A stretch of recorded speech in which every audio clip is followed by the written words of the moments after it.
Welcome to the Let's Talk Energy podcast from EnergyNet. This series was recorded at the Africa Energy Forum 2024 in Barcelona, Spain.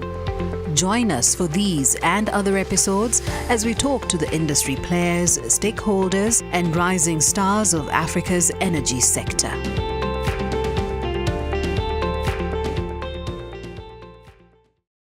So, Hadyr, welcome back at AEF. Pleasure. And, we met already a few times. Obviously, we know each other very well, so Indeed. no need to pretend in here. So, Hadyr, I want to start our conversation by congratulating you because I think there is something going on. You must be doing well. I read in Wood Mackenzie, I don't know whether it's true or not. You tell me that so far, JA Solar, it's actually occupying the top spot in terms of solar manufacture, deploying the most solar in Africa so far. Have I read it correctly, or you can confirm me? I mean, what you said is completely true, and not only deploying massive projects in Africa, but also all over the world. As you may know, we are sitting on the number 2 in terms of market share, and obviously number 1 in Africa in terms of market share. But what matters the most is not only about how much we deploy. It's about how, first of all, bankable we are, how sustainable is the company, and how we progress in the business. So I think that is maybe what put us in that spot as JA. Excellent, excellent. I always like the confidence, right? When we're doing well, definitely. But congratulations, because like I say, it is a very competitive market. It's becoming more and more competitive in the continent. So new players are coming in, but you also have your natural competitors who are pushing. So that means that you can't be sleeping, right? So you need to always improve and do better. And talk about improvement, I'm going to come back to that in a minute. But before we dive into the improvement part, the innovation part, because I like to find out more about it. So can you please remind us the markets in Africa where you operate? And are there also any new that you like to dive into? I used to say before, for us, Africa is all the countries. So we don't like to say, yeah, we are strong in this country and not strong in this country. I think it's a duty for JA to not only waiting for opportunity, but to prepare the markets for more opportunity. So what we are trying to do actually is to get in every single country to make sure that we discuss with the people in the industry, in the solar or in the energy market, and then we bring them toward a more renewable part of the business. So obviously we know there's certain big market. I don't need to name any because I take each country the same.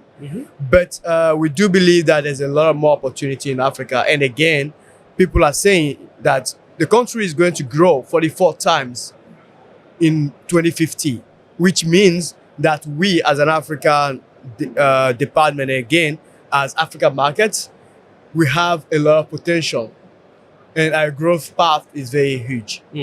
Yeah, I think you're absolutely spot on. And I'm happy you say that because we've been in this industry for a little while. So that's why I say no for a little while. And I could see the commitment, not only now, but also the long-term future of the continent. That's great.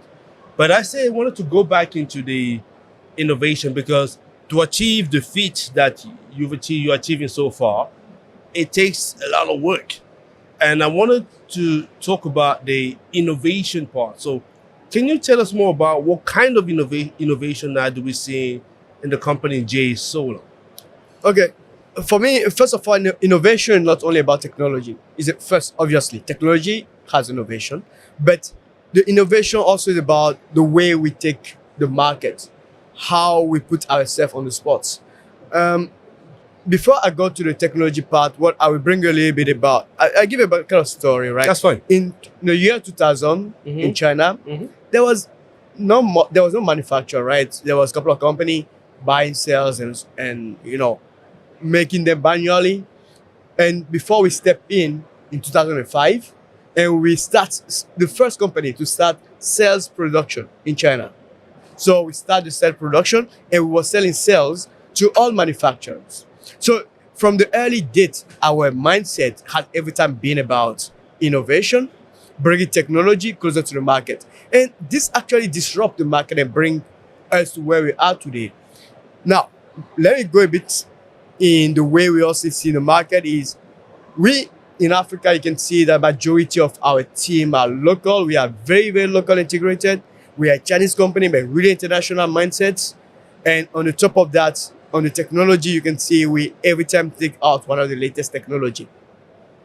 But one important point about technology is, I believe that the business of today is the technology of yesterday, which means that whatever we are sitting on today to make business is what has been existing for years. But the really question every time is, when is the right time? So obviously nowadays we're hearing about heterojunction. We are hearing about tandem perovskite, which is obviously the new technology. We have been hearing before about the N-type. We have been in the N-type. We have been having them in research, development and research in the company.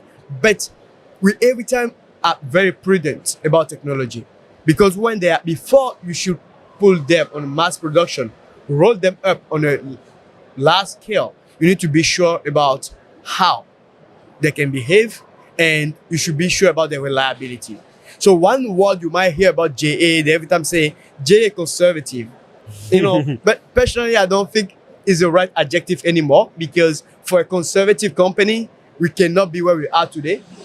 For a conservative company, we cannot be deploying massive technology. For a conservative company, we cannot be going everywhere in the world.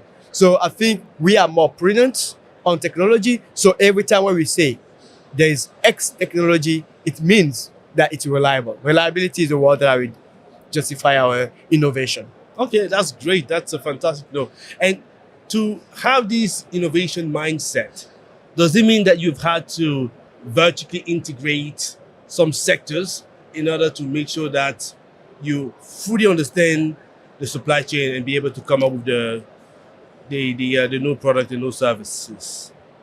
Obviously, J is a vertical integrated company. And when you see or you hear that JA is having 100 gigawatt production capacity per year, what we have this year, it means that we are at least 95% integrated all the way from the ingots to the wafers to the cells all the way to the panels. That also allows us to have a full traceability on what we are bringing in our production and to the market. So 3 years ago, even 4 years ago, I do believe that we have been one of the top pioneers in terms of getting very, very fast and quick in the entire ESG plan and the traceability part of our businesses. And as of today, we are proud, obviously, to say that we can provide a full traceable system and to our investors and to different stakeholders. So just to say today, good thing is we are completely vertically integrated throughout our production line. Excellent. So coming back into the continent of Africa, are they some of the flagship projects that you worked on over the last 10 years that you can mention where you could really point to them and say, this is what really exemplify the approach JA Solar has been taking into the industry? Okay, recently everyone will tell you, yes, utility scale projects, yes, but CNI project is where we are putting also a lot of effort. Majority of the players, because utility scale take time, CNI is a private institution, they want to go fast. I'm happy to say we are the first one in Africa to supply a mining company. Oh, okay. About 24 megawatts, it was in Mali. And also a cement company in Namibia. So those was we're talking about 5 years ago, right? So having such experience or being able to be the first to do something is risky, but it's good. It's good because you can prove yourself. The good thing about those products we supplied back then is working properly today, and those investors are very happy from the product they get, which again go back to reliability, right? Okay, great. One thing, when I was talking to you just before we get into this interview, I think I wanted to find out more about the ESG aspects, because it's one area a lot of companies, and sometimes unfairly, Chinese company got, let's say, the blamer. But what I appreciate of you, you wanted to address that head on.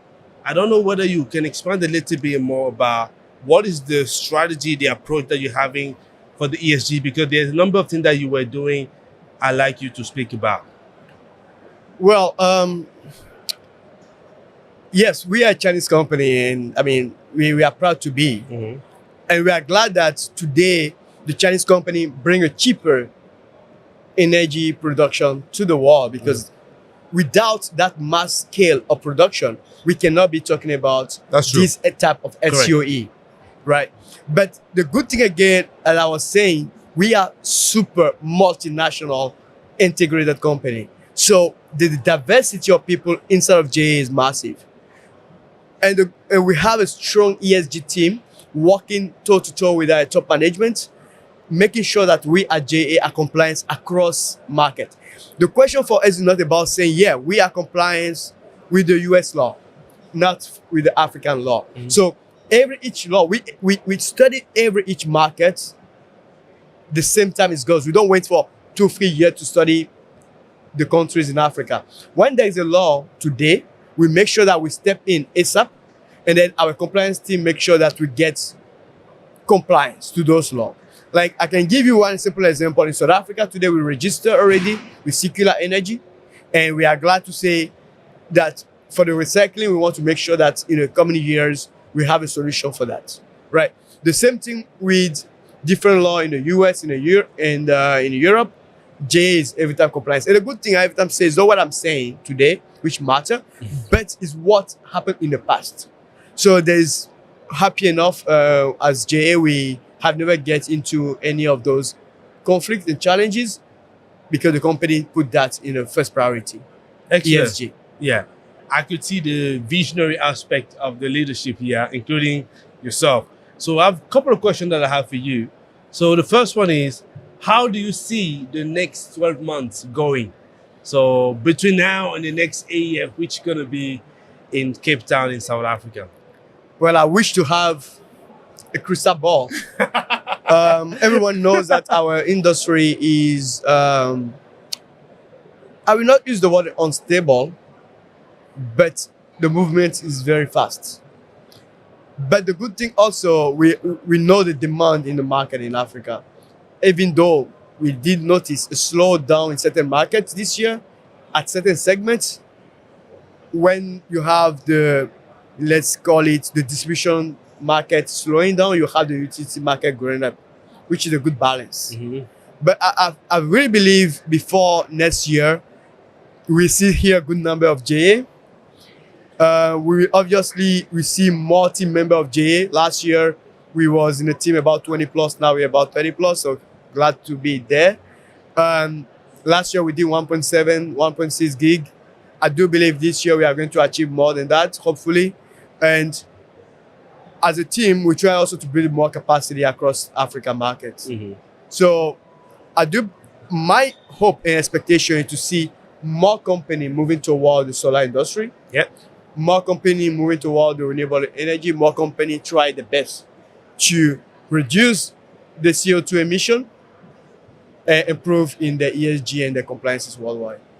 Excellent, brilliant. So my final question for you, obviously you have a beautiful stand here at AEF, and you've been investing in AEF for a number of years. You're always seeing almost part of furniture now. But for this one, 2024 in Barcelona, so what is that you're looking to achieve? What are your expectations from all the many meetings that you have set up? Look, for me, a lot of people think being in this type of meeting is to come to close business. No, to be honest, we know majority of the players. But the most important that I wish to see is more integration between governments.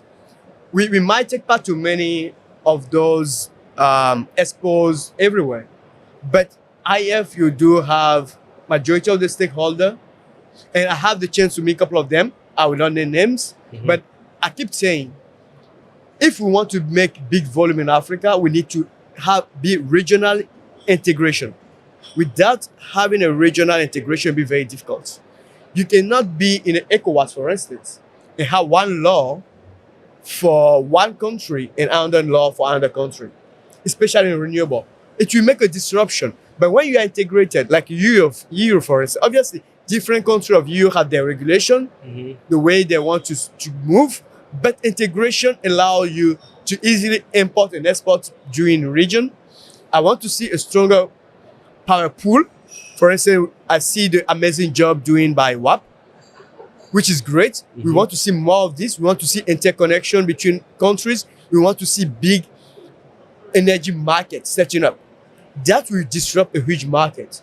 And you know, one more thing is stakeholder is doing the best. But I do believe we should not reinvent the wheels. We need to tap on what is existing. We need to use the resources we have. We need to make sure we put the right people in the right place, which means institutions need to be stronger. Stronger means you should be a good referee. You know, when you are playing a football match, you want one good referee, and you want the player to play the game, and you want to set the rules. That's what you need. I think as long as we have this strong law, a strong referee, and we make sure that everything is clear and transparent, I do believe the market will boom even faster than we believe. That is my thought, and that's my expectation. Okay, talking about football, reference to Euro 2024 there. So we may need some VAR, right? Yeah. So thank you very much for the time that you have talking to us. You know, I do hope that we see each other many conferences, certainly in Cape Town for AEF 2025. But between now and then, so have a good rest of the conference, and until the next time. Thanks. My pleasure. Thank you.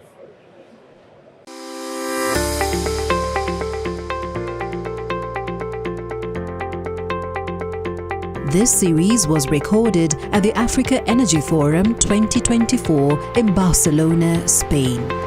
Join us for these and other episodes as we talk to the industry players, stakeholders, and rising stars of Africa's energy sector.